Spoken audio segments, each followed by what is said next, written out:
Okay, so we are back at Cracks in Postmodernity, a very special episode with Pierre Delancey and Amir Naaman, who are the curators of this project, this book, which you may have heard of, Inversion, Gay Life After the Homosexual. We all have it, as you should. If you don't, you should buy it. So guys, first off, tell us a little bit about your backgrounds, and then we can jump into the book. So Pierre, you start us. Amir? Sure. I run a place called Verdurin in London, which very unflatteringly has been compared to Times Square. So I'm Times Square HQ in London. And I've been trying to, for the last few years, somehow break out of the kind of stalemate of post-COVID culture, trying to bring together people who would talk openly in this kind of romantic way that I vaguely remember from my 20s and 30s, knocking around London in the early 2000s, where things were good. Um, I met Amir a couple of years ago, and we were sort of thinking about what to do, what to say culturally about gay culture, what to say about gay lives. And yeah, that was one of our first conversations. Indeed, my name is Amir. I'm a sometimes writer. As a profession, I'm a gym trainer, uh, and I live in Berlin. I came to London by mistake or by accident again a few years ago, and meeting Pierre and seeing the cultural center that he has created has kind of made me understand how lost and homeless I was regarding everything to do with culture and an intellectual kind of space where talk is possible. So, and then when we started talking also about the project, this kind of connection between us about opening spaces for further debate and thought was a great excitement for me, to be honest. So now tell us about the birth of this project. I mean, what gave rise to this? How did you guys decide that you wanted to put together this book? Like many things, it started out of desperation. I think the question that Amir and I and one of the other contributors, Ranhel Brunn, when we had coffee in a we had a coffee in an institution that routinely stages exhibitions about gender and the kind of complete irrelevance of biology to our cultural lives. We were sitting in this lobby cafe and trying to figure out who the Jean Genet of our generation, or in fact of any gay or queer cultures, would be. And we drew a blank. We went on from that to arrange a series of events that tried to, for our generations, we're both now middle-aged, we're 45, so we sort of missed out the opportunity to really think through the AIDS crisis. We sort of like grew up when being gay was completely fine and indeed celebrated by this kind of late 90s, early 2000s neoliberal culture. Um, and we tried to look back and realize that there wasn't really anything for us to feel so proud of, um, despite the fact that Pride Month seems to be 12 months of the year now. So yeah, so the project started with Desperation. We arranged a bunch of events in which we tried to look back at some gay histories without any of that kind of celebration that LGBT History Month gives rights to. We started a conversation with with people like Mark Simpson, who in the mid-90s edited a book called Anti-Gay, which was one of his critical interventions into the development of gay identity, into development of gay culture. Um, yeah, and it sort of started from this. So, speaking of being in midlife, this is one of the themes that comes up in the intro of the book that homosexuality, the mainstream gay rights movement, didn't go through a proper midlife crisis in the sense that it never really went through a crisis of meaning. I mean, there was this fight for again, for rights, for tolerance, if we want to call it that. And then, just became status quo. It became part of mainstream normal Mm. society. And now there's a crisis of meaning that is taboo to even bring up because, if you ever question the status quo, then, you have to be crucified. So say a little bit more about this crisis of meaning and how we ended up at this point where it's taboo to question any aspect of the like commonly held narrative of gay identity, homosexuality, etc. I'd like to give an example, if possible, from kind of my personal life. Indeed, I think that the millennial kind of midlife crisis is very relevant. A while ago, when all my friends were having children, okay, my straight friends, a very small amount of the gay ones. Um, it suddenly seemed to me, as a kind of a gay man living in Berlin, being very liberal, being very kind of adventurous, whatever, um, that I am now getting into middle age. I am missing some kind of integral part of what it is to be, excuse me for the word I'm going to use, but a man, where I Mhm. am not going to have a family. I'm Mhm. not going to have a child, at least so it seems. And I've seen people around me having to go that next step further. So I'm really interested in what you said about the gays going through a midlife crisis. What is our next step of if we stop being just uh, in endless Peter Pan syndrome? I would add to this that actually there's a diagnostic element to both the project and our interests. So I think neither Amir nor I were interested in what I charmingly refer to as gay shit, as in until a couple of years ago. I don't think I've ever really read any gay critique. I've definitely was not producing queer culture, even though I've had plenty of opportunities and sort of inducement from, cultural funders and so on over the years. But what really became quite difficult to disavow at a certain stage is that gay men, in a certain light, have been sort of the test foot soldiers of neoliberalism, of the breakdown of all sorts of aspects of culture that we might want to consider. So, examples are we get gay marriage just as marriage stops meaning anything to anyone. We develop the chosen family just as capitalism and maybe leftist radicals from the 60s and 70s finally render the family obsolete, and so on and so on. All the way down to our sexual behaviors, that like when Grindr and its predecessors first came onto the scene, it seemed impossible that these things would ever catch on. Of Bumble, it was said that women would never go for this. Mhm. So there's an element by which gay men, all the way from, have sort of moved in our consciousness, in our not yet so long lives, and not yet so liberated horizon, if we understand that it was only in the late 90s that Amir and I could experience as teenagers something that resembles today's not maximum, but like completely serviceable freedom.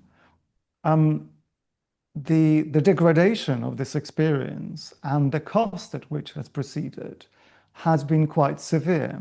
So I think the interesting aspect is that while I think gay men sort of um, herald the dissolution of many social norms, to herald the curtailment of certain freedoms, the changing of trade-offs between social groups, between, say, farmer and the individual, and so on and so on. It's all happened very, very quickly. So, we went from being free to define what it is that you want to suddenly like realizing, oh, this was very brief, and now everyone is suffering alongside us in this not perfect settlement. Mm. So, I mean, I want to get into the title because I think the way that the word inversion is used Mhm. in the intro is different from the definition that I had in mind. So, I mean, break down what do you mean by inversion and why is this the title of this volume? So inversion is both a joke, but also recognition of the fact that, so it's so sort of hate to break it to you and your listeners, Stephen, that all ideas are to a certain extent, at least, socially constructed. So the standard history, which I think is sort of mind-breaking for quite a lot of gay men. It's certainly something that will be difficult to accept by the queer contingent, is that homosexuality as a term has to be invented. This is a 19th century idea. Gayness emerges during the 20th century. Queerness happens, comes of age during the AIDS crisis and takes on a different form in the 2000s with queer theory sort of taking over everything. Um, so this helps us to outline this history. It helps us to situate ourselves against the kind of gay, not queer contingent in today's culture, which whose opposition to say gender theory, however it's defined, I think is valuable and well grounded, and I definitely don't necessarily critique a lot of its foundations.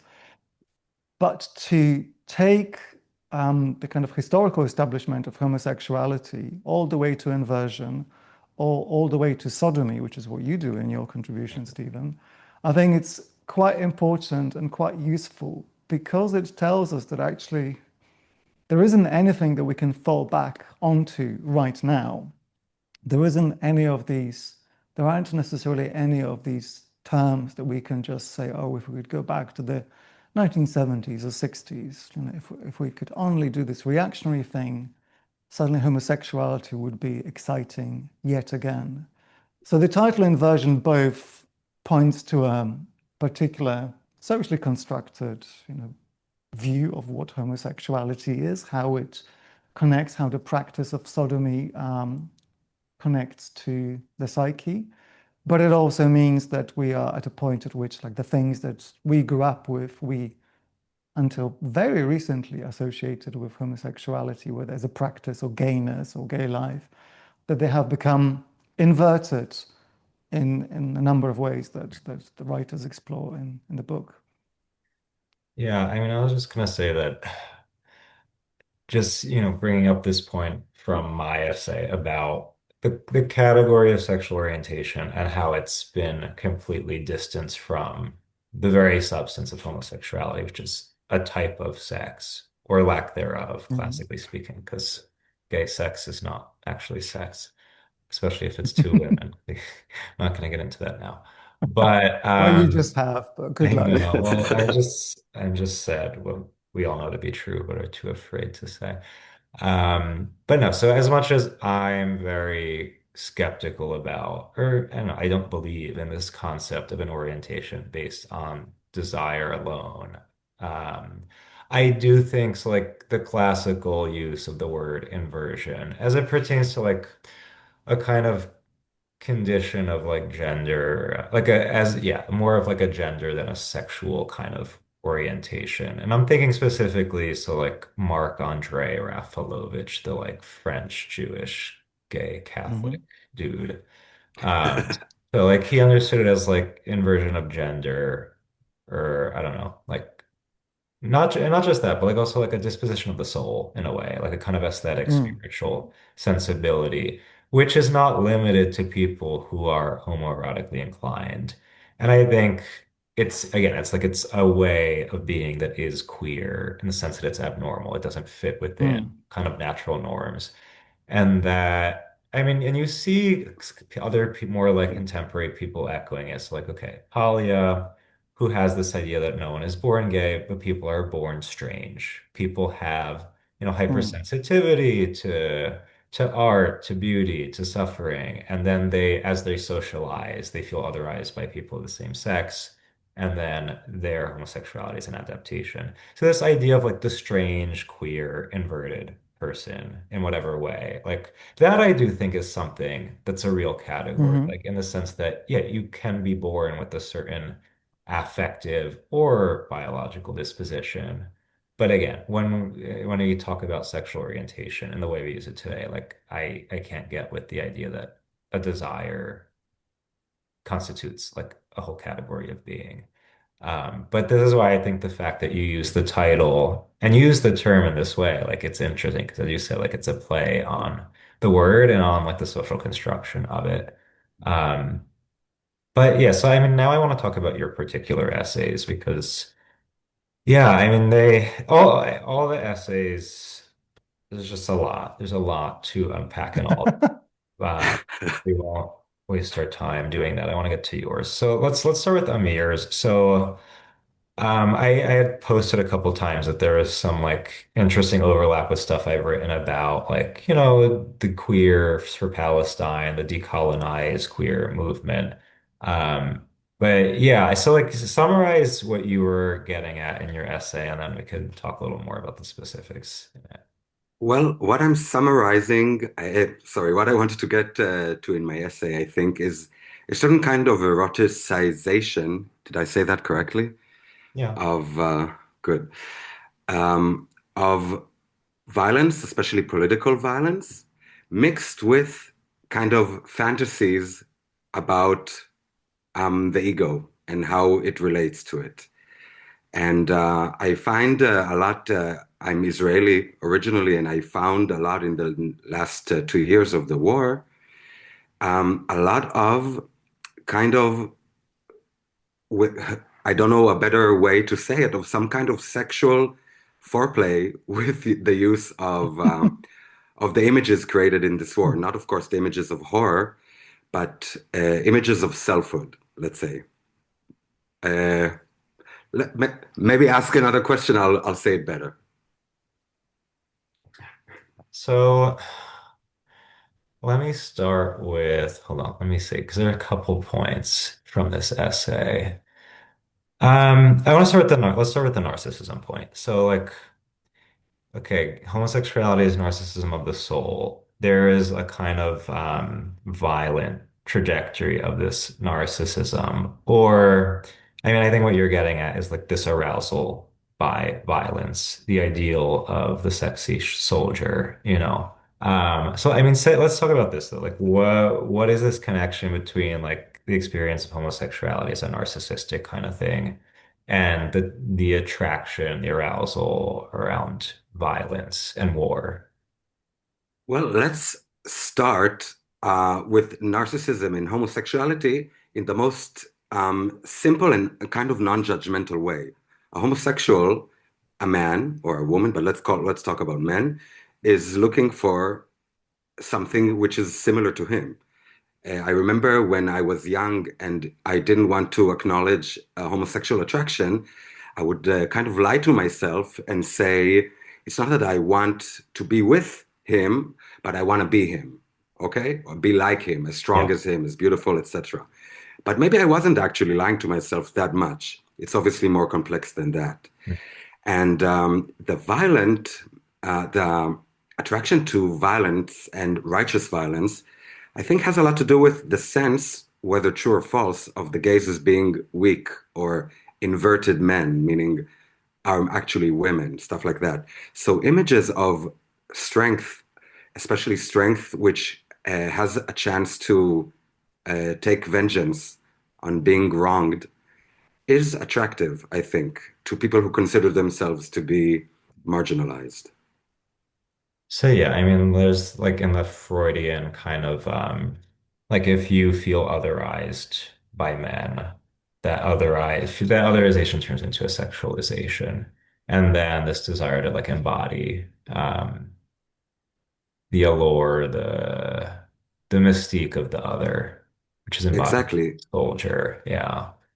And Uh, regarding, if I may, regarding this specific conflict, or what is something very important for, let's call it the progressive left or the woke left for today, is some kind of association with the the weak other or marginalized other with some kind of id, if I may, uh, which is associated with the hypersexual, with the sexual without restraint, is also something that causes that draws it to them. Yeah, and you say like you see it on both sides of the divide. Like obviously they're the queers for Palestine who, play up the whole like the poor, oppressed, colonized people. But you also see like Zionist gays. And I mean, I remember Tablet Magazine did like a homoerotic photo shoot with IDF soldiers.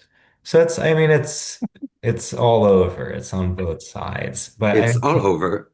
But say a little, I mean, you gave some really spicy examples in this chapter. I mean, tell us like some crazy things that you've seen in any iteration of it.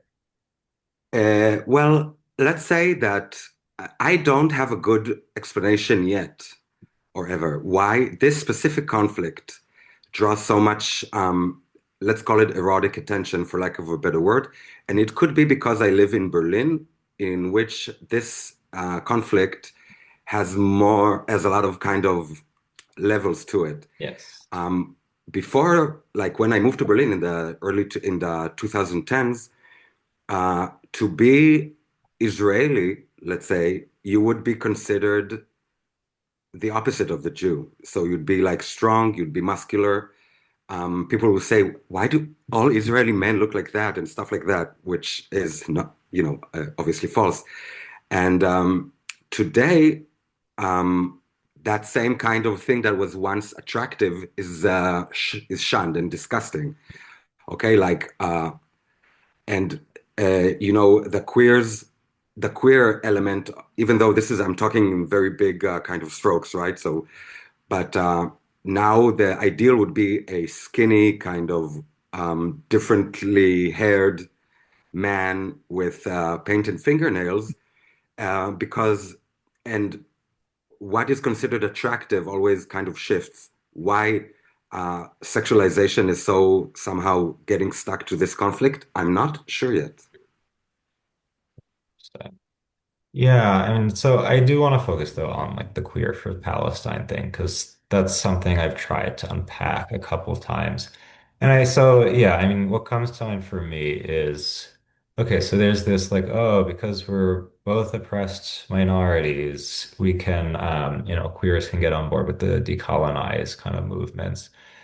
But I wrote for Compact about Pasolini when he was in Palestine and Lebanon. And like, so he's one of these archetypal pederastic European gays who has a fetish for young Arab boys, which is, him, Andre Gide, Foucault, they all have this Genet. thing.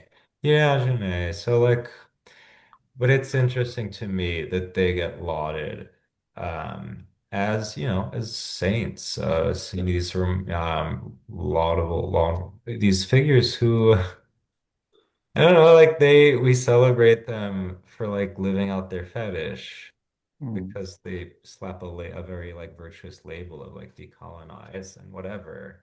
And what do you Yeah. see there in this fetishization of like the young Arab and how it's conflated to become this political kind of thing? First of all, I think also Pierre will have a lot to say about this specifically regarding his text, but it is something I've wondered about.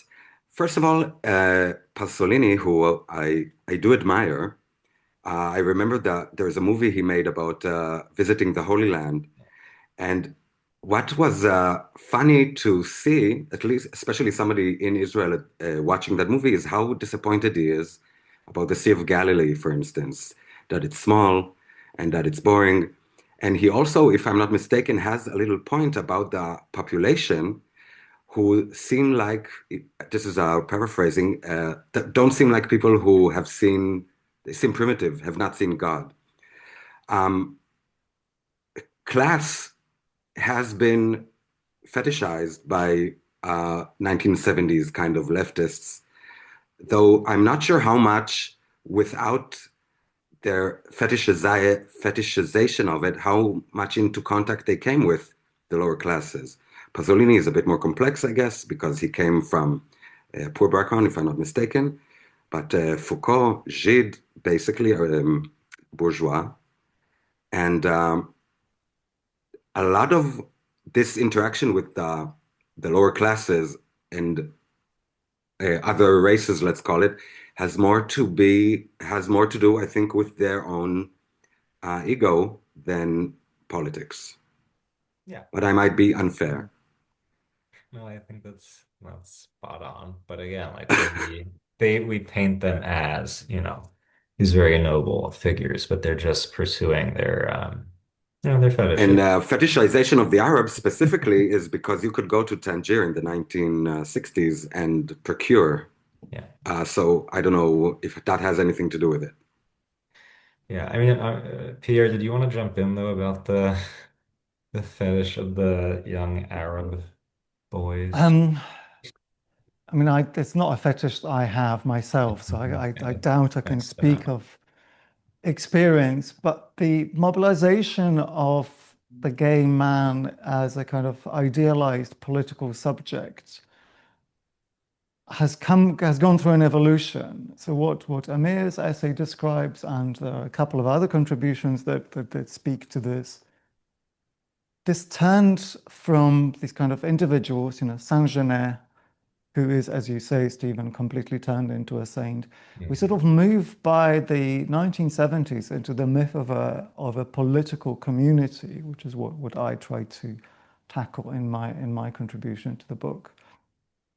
So rather than see individual gay men, homosexuals, later queers, as pursuing a particular set of interests, whether it's the narcissistic, fetishistic, or maybe indeed political, but more likely aesthetic. That's kind of what we receive from the 19th into the early 20th century. We have Wilde, we have early-ish Genet, and so on and so on.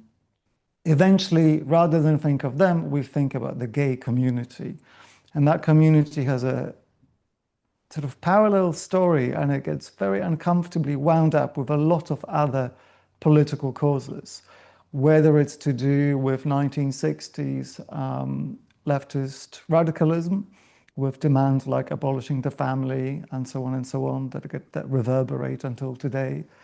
Um, and the way that I started thinking about this shift is by discovering the documents of the British Gay Liberation Front, its manifesto in particular from the 1970s, I think 1972, in which is kind of a mind-blowing booklet in which the first 2 pages contain very reasonable demands like, please don't beat us up, let us, we don't mean any harm, and then suddenly ends up calling for the abolition of schools, families, Yeah. for gender as a construct.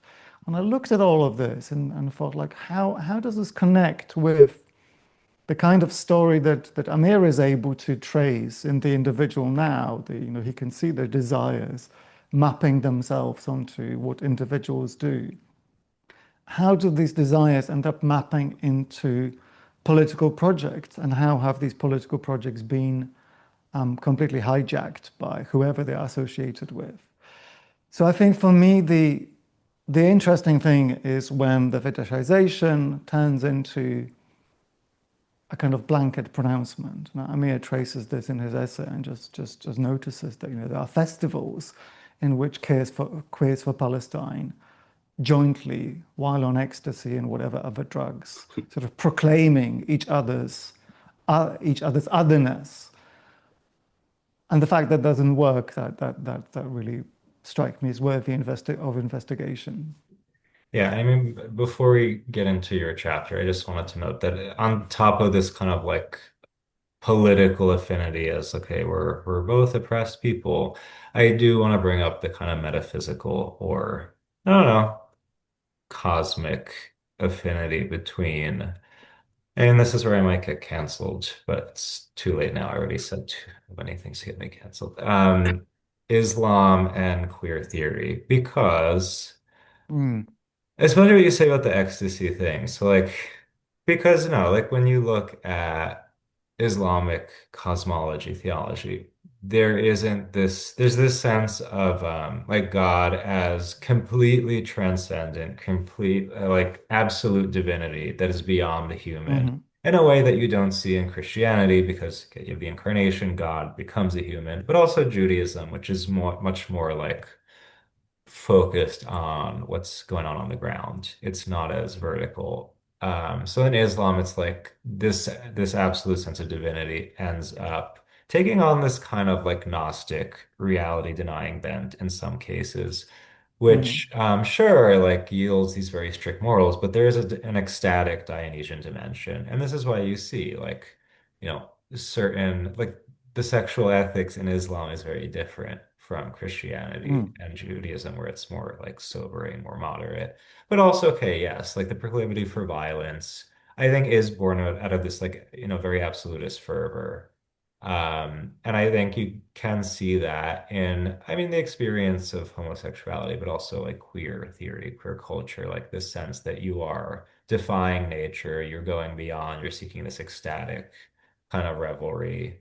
Um, so like there is an overlap on that end, in addition to the political one. But anyway, I mean, so let's get into Pierre's chapter where, you also talk about this like narcissistic sensibility and how that pertains to like all this talk about gay community and like the, Mm. alleged communal aspect of gay life. So tell us a little bit about what's going on in this essay, what you're trying to say. So, and my essay, which is called, I've just remembered, called Freedom of Disassociation, which is, I think, one of the values I hold dearest. Someone who animates cultural milieu and writes for magazines. I reserve the right, like a good gay man, I reserve the right to disavow even those ideas which I'm currently promoting. And I've realized that actually there is indeed a history to all of this, that as I described earlier, if we look at the kind of history of these brilliant individuals, brilliant gay men who survive in the historical record, but also look at early attempts to constitute sort of a gay communal consciousness. For example, this is, listeners might know, the first ever gay magazine called Der Eigene. Um, this is what, like late 1800s Germany, survives longer than anyone would expect a title like this. Even then, we have this kind of strange conflation of two projects happening. One is to constitute a readership, one to constitute a society, and two, to create the potential for the individual to remain the individual. Der eigene means the unique, the singular. And the magazine's editor is sort of connected to Max Stirner and I'm going to say egoism, which is a kind of unhappy way to translate Stirner.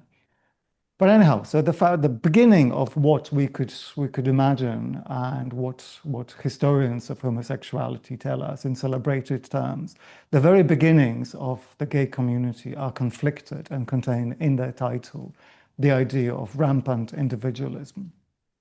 So what I try to figure out in the essay is how we can square that, the fact that the narcissism, the individuality, whether it's the kind of individuality that manifests itself, on Grindr and in our sexual mores, and the fact that despite liberation, despite the fact that to be gay in whichever way is as easy as to be, say, in a community of people who do crochet.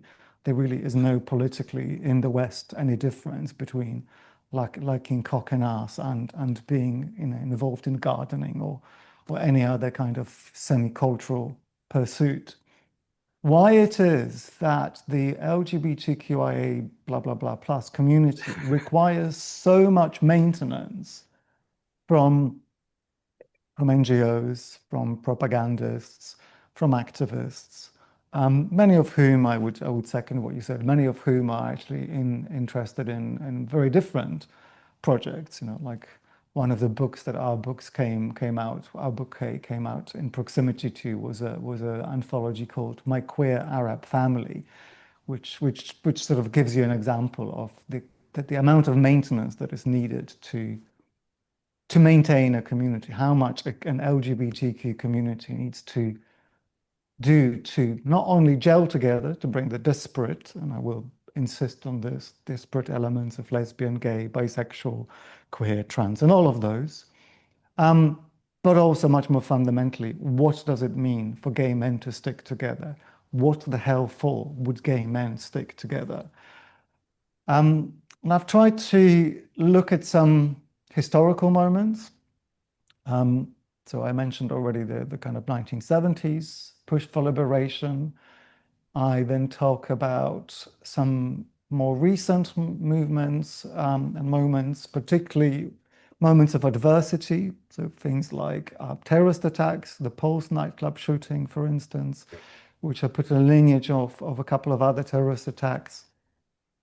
And I have to say that I conclude that nobody's going to save or create this gay community. I conclude by saying that the gay man is, after all, a lone wolf Yeah. who deserves neither help nor pity, which I think is very unhappy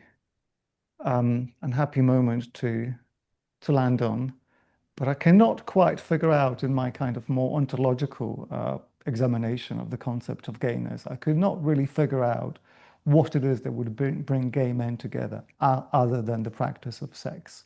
Yeah. And I mean, this is, I touch on the kind of ontological dimension of homosexuality and that, no, but this is it. That like, it's not ordered towards, at least if I'm speaking from a Catholic perspective, it's not ordered towards communion and like the generation of community, but yeah, towards the self. Which is why you have, this experience as of the lone wolf. And that I think during Pride Month I wrote about ACT UP for Compact, and I tried to touch on this point that like when you turn the gay man into a victim who needs the NGOs and the government Mm. to protect him, like the outcome is very sinister because it requires this overarching kind of structure of power that completely compromises, like in promising you protection and freedom, it compromises your agency completely. But anyway, I want to talk about these examples, so like Matthew Shepard and Pulse, because at least I'll say with Pulse, and maybe we can say more about Matthew Shepard. I remember when that happens, like everyone, like, homophobia, stop hate. But when you look at the story of this guy who shot up the bar, Mm. I mean, what I heard, so like he was on the down low, like cruising on Grindr or on whatever app, and like Yeah. people were turning him down because he was ugly. And then he got mad that gays are mean and vain. So then Well, that's he that's not shot. quite the official, not That's the quite the story that official I heard and I narrative. prefer, but I'll accept that may not be the truth. Look, But the I, point is that yeah. it's not, oh, the homophobe and the gay victims, and we got to stop hate. But okay, so what is the real story? Look, I'll tell you the real story in a second, but I'll Okay. start by mentioning that all of these victimhood narratives have been evacuated from the book. We're not interested in any of this. Like one of the very important things that we say between the lines, right to the first pages, it's not even good enough for the gay man or his gay community, if such a thing were to exist, to even blame trans people and their activism over the last decade for the dissolution of homosexual bonds and culture and so on. So that's, I think, something to get out of the Yeah, way. Whether Omar Mateen, if that's his name, yeah, the Pulse nightclub shooter, was had internalized homophobia or not, sort of doesn't really help anything. What it helps analytically is to look at the reaction of the gay community mediated by NGOs and spokes. It's sort of like their mandated spokespeople who refused to acknowledge that the attack was not a homophobic attack. As far as we know from the official record, Omar Mateen was an ISIS sympathizer who shot up the club at random. He was, according to at least statements from the FBI, confused why there were no women at the night. Yeah, so it almost doesn't matter whether he was on the down low gay or not, even though it would be a fantastic story to have a gay man turn the gun. I mean, it would definitely have helped my essay to have a gay man try to well do what he did. We know greatest loss of life in a terrorist attack since 9/11 in the US. So this is not something to trivialize. I put in my essay this event in contention with something very different, with a much earlier event of 1996 or 97, if I recall, which is the nail bombing in the Admiral Duncan pub in Soho in London. mm, And there is a difference between those two events and also the Matthew Shepard one that happened in between, and how they are internalized or not internalized by the gay community. Mm. So 3 people were killed in the Admiral Duncan attack, but for some reason, it's barely remembered. It's not part of like the victim narrative, this time very legitimate victim narrative in the homosexual law of London. And I suggest that that is because the attacker, whose name for now escapes me, the attacker sort of wanted to, he wasn't anti-gay in particular. He wasn't homophobic. Like he was on the record saying that he would shoot up no end of ethnicities. And he did actually the same day or the same week planned 2 other nail bombs that didn't have any fatalities associated. But it was obvious that the gays were just, just one of the many types of degenerates that the attacker wanted to, had some kind of issue with. And I suggest that, unlike Poles, this allowed the gay community of London in the late 90s to just see itself as a victim of prejudice, of an omni prejudice, but not special, in a sense that it was London, that the community of Londoners would heal from that, as opposed to the gay community, which particularly at the time in the 90s, the ascendancy of like neoliberal gayness, no gay man in the 90s would want to say, oh yes, indeed, I recognize myself in the description of the degenerate that the attacker used. By the time we get to the Pulse nightclub shooting, things have got completely confused.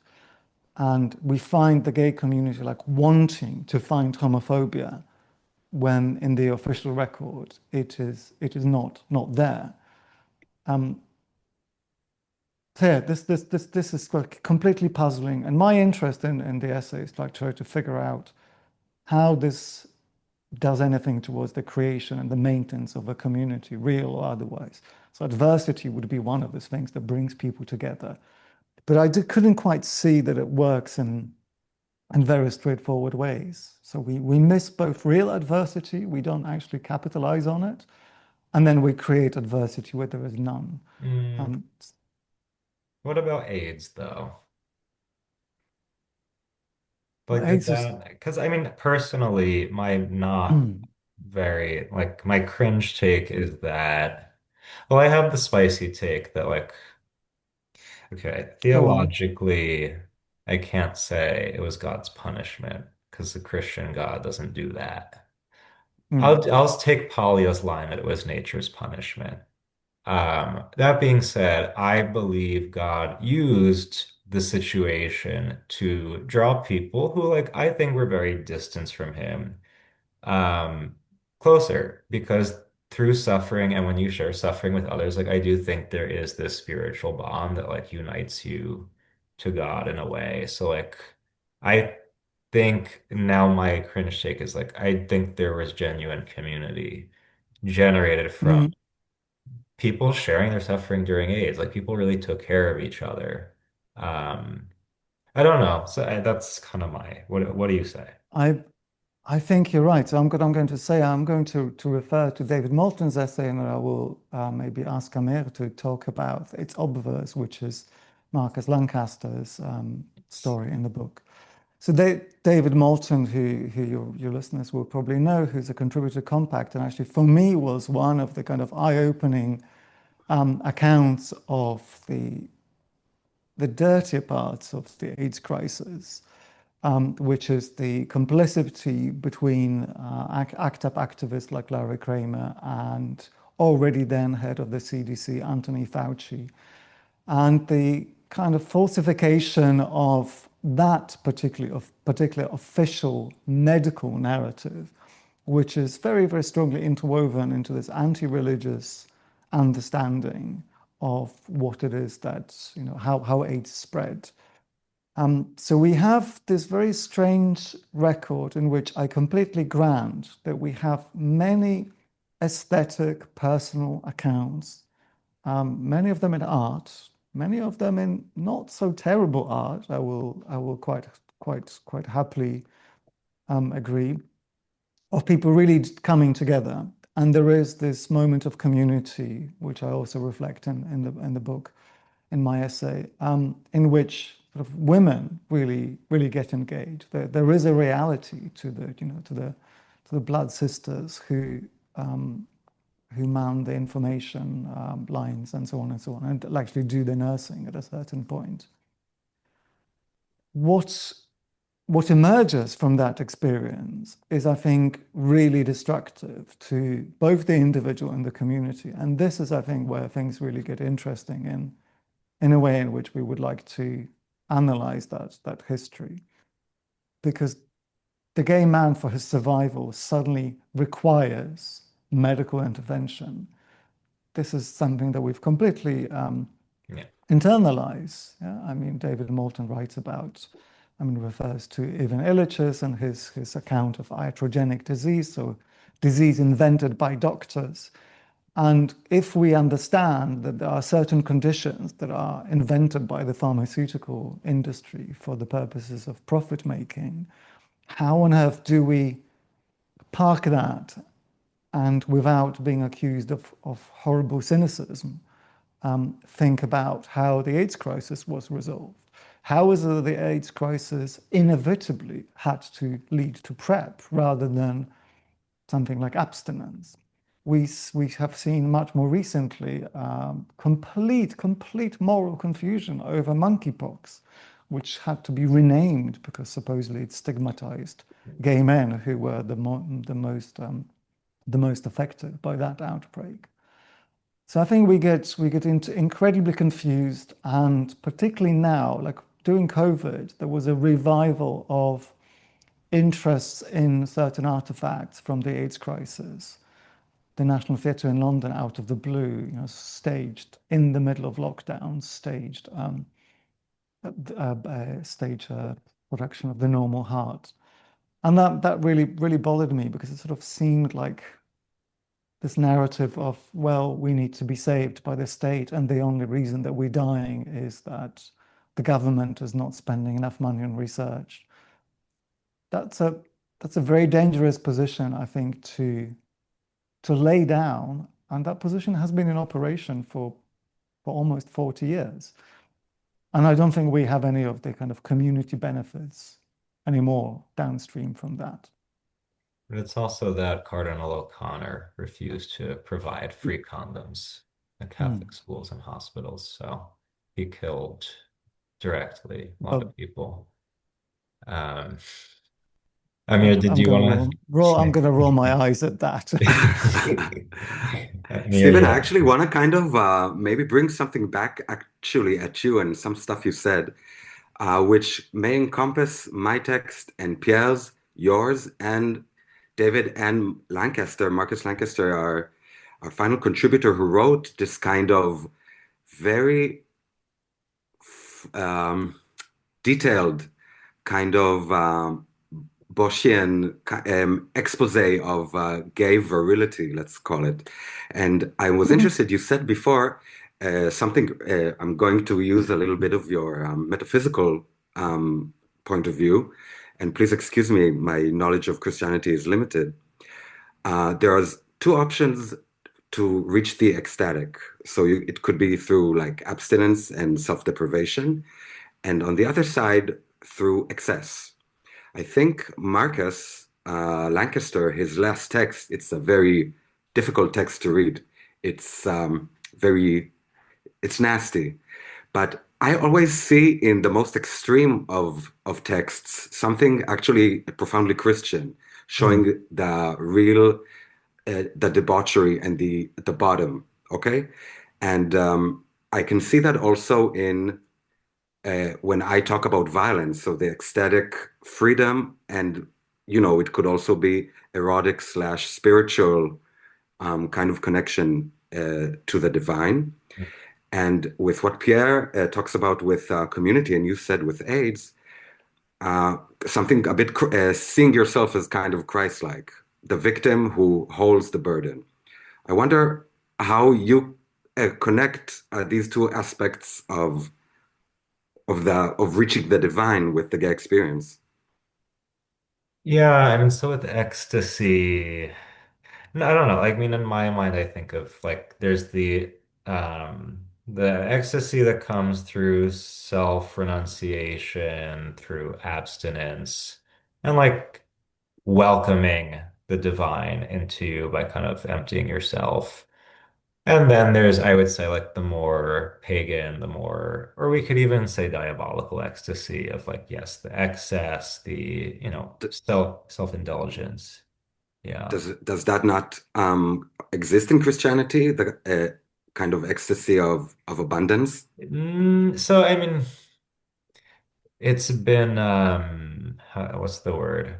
It's been integrated in like within Catholicism and I think Orthodoxy. Hmm. With Protestantism, it's harder because like there is this kind of Mm. denial of uh the flesh, the world in a more, yeah, absolute way. But no, because if you look at the development of like Latin Catholicism in Italy and Spain, etc., they took certain pagan feasts and baptized them. They Christianized them. So like, you have the saint feasts where people they gorge on food, they drink. There might be a little bit of cross-dressing involved, some dress up, role play, which like flirts with sin. No, you shouldn't go all the way. Some people will, and they'll go to Mm. confession tomorrow. But so no, I mean like there's room for that type of more like the ecstasy of revelry and like pleasure, but it's not a full-blown one that you would see in a pagan or like a more sinister kind of spirituality. And this is why like okay, obviously I'm more partial to Catholicism because like it allows space while creating a boundary so you don't go too far. But no, I mean, but back to like AIDS and all that, like this is why I do like have a certain sympathy with the whole AIDS story because again, it's like you sought this kind of pagan ecstasy of pleasure, and then you Mm. get nature punishes you with the disease, and then this is where like we have to be careful, like through the Well, but experience, yeah,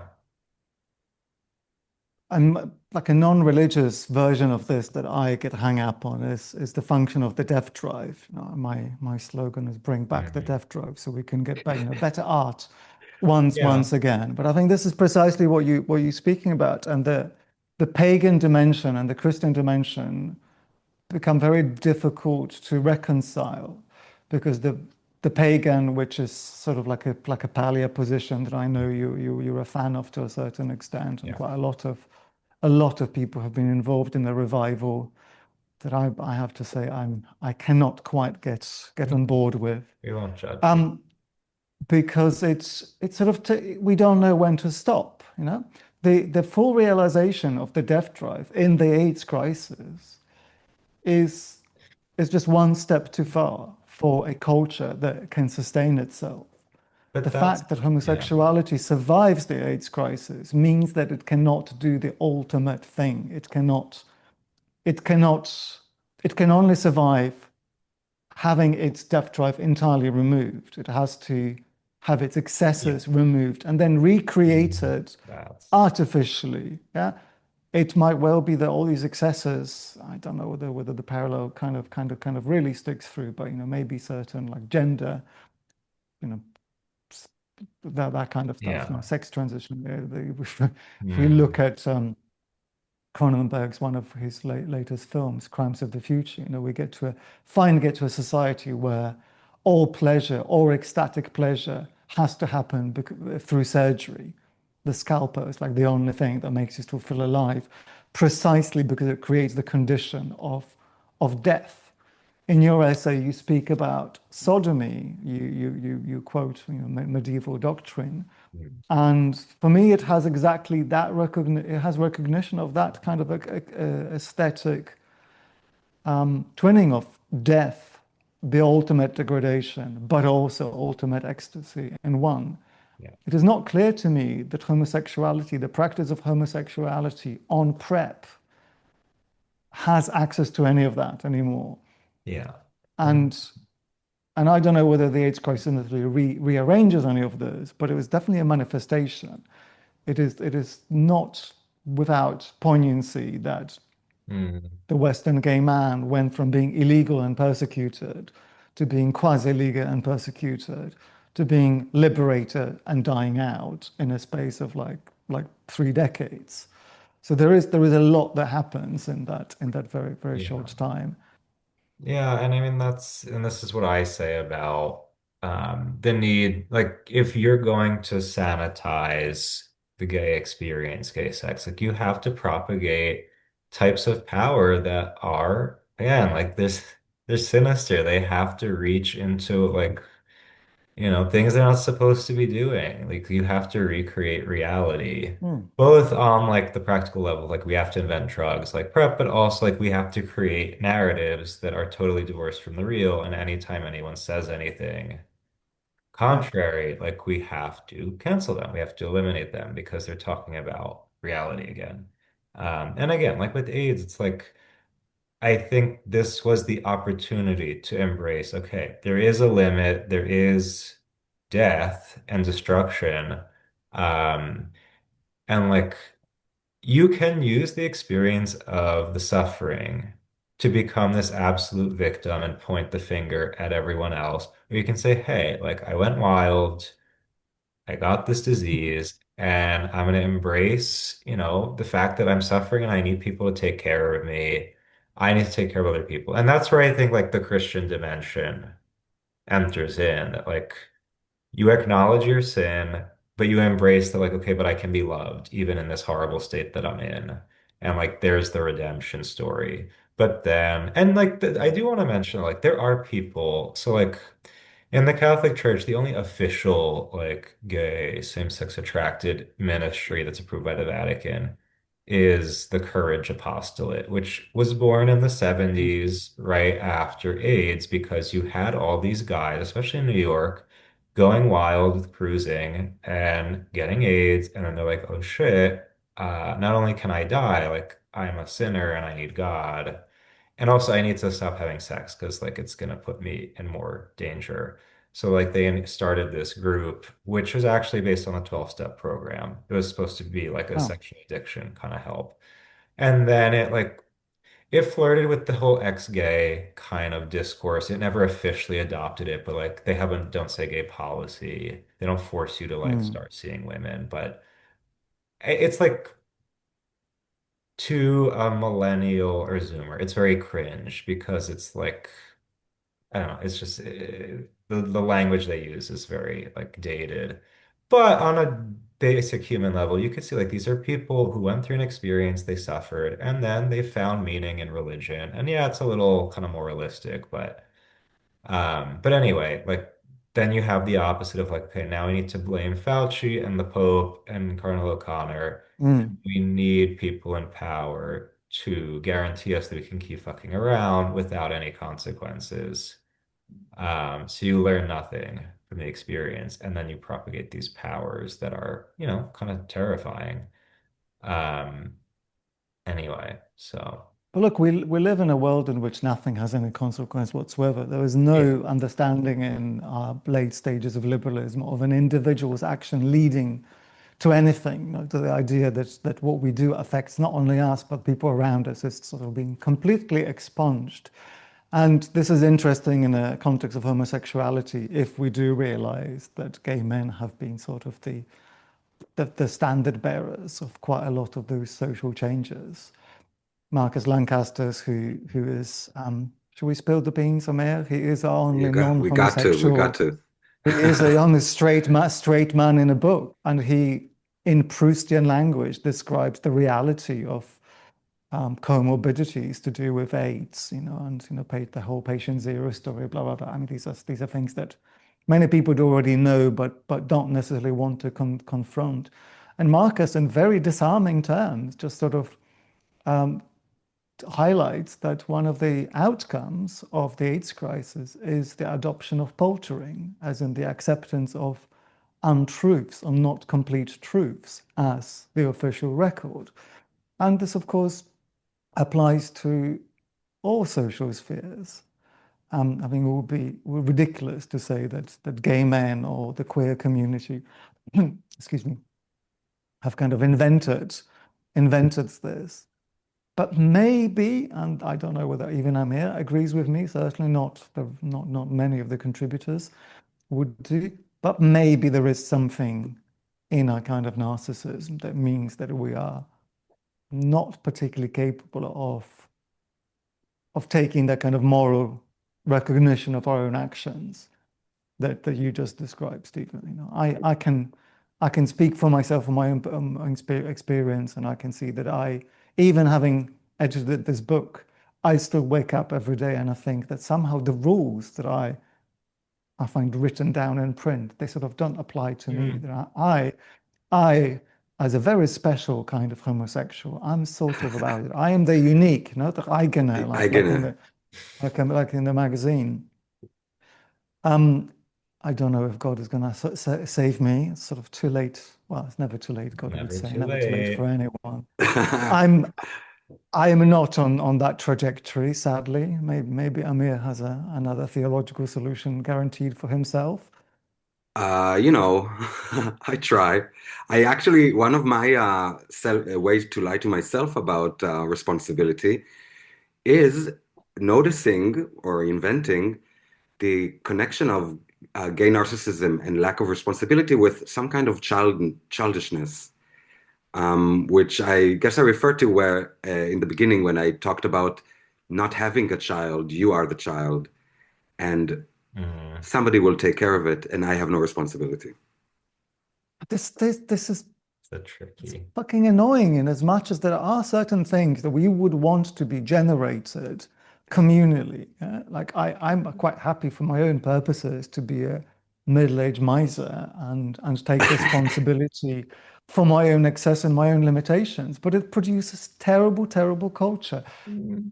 Just as a bad joke, my assistant was dealing with like trying to get the to talking to bookshops, and he's a heterosexual and maybe an incel, but I haven't quite figured that one out. Um, and his first comment, like after he's looked at the Instagram pages of like 10 or 15 gay or queer bookshops, and says, "Why is everything designed to appeal to autistic children?" Oh, wow. So here is the upshot of institutionalizing tens upon tens of thousands up to what now whatever I completely forget the more 10% of the population into this childish narcissism. It produces terrible culture, and that's almost like it's that for me that is more convincing for me as a call to action than the threat of eternal damnation. So Mm. I guess art is my religion. I'm so sorry. Yeah, Oscar Wilde said that, and then what happened when he died. So you never know. Damn. But I mean, no, but I do think that in the same way that, okay, like a monastic vocation, you're not generating children, but like through your dedication to your calling, service to others, like, okay, it's generative. And I think that's the case for anybody else who's like, okay, not having children, whether they're queer, inverted or not. Like, I think a genuine commitment to I don't know, like anything that's like for the good of others. Again, it sounds cringe, but like, I think there is this capacity to generate even with narcissistic proclivities.